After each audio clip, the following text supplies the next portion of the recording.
ഏതായാലും ഒരു ലോകവേദിയിൽ അമേരിക്കയുടെ തള്ളിന് ഇന്ത്യ കൃത്യമായി മറുപടി നൽകി.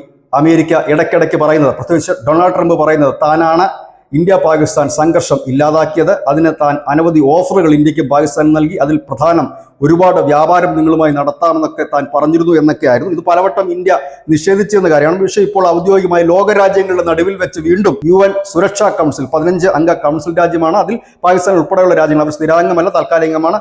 ഈ രാജ്യങ്ങളുമൊക്കെ പങ്കെടുക്കുന്ന ലോകരാജ്യങ്ങളുടെ നടുവിൽ വീണ്ടും അമേരിക്കൻ അംബാസഡർ ഡൊറോത്തി ഷിയ ഈ വിഷയം ഉന്നയിച്ചു. അദ്ദേഹം പറഞ്ഞത്, കോങ്കോയ്ക്കും റുവാണ്ടയ്ക്കും ഇടയിലുള്ള സംഘർഷം, ഇസ്രയേലിനും ഇറാനും ഇടയിലുള്ള സംഘർഷം, ഇന്ത്യക്കും പാകിസ്ഥാനും ഇടയിലുള്ള സംഘർഷം എല്ലാം അവസാനിപ്പിച്ചത് അമേരിക്കയുടെ ഇടപെടൽ കൊണ്ടാണ്, ഡൊണാൾഡ് ട്രംപിന്റെ ഇടപെടൽ കൊണ്ടാണ്.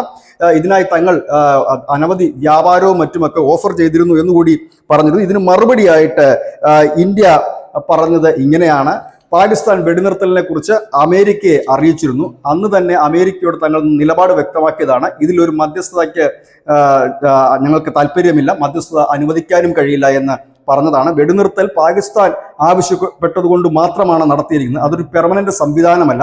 വീണ്ടും ഇത്തരത്തിലാണ് വരുന്നതെങ്കിൽ തീർച്ചയായും തന്നെ ഞങ്ങൾ അതിൻ്റെ ഒരു തിരിച്ചടി നൽകുക തന്നെ ചെയ്യും.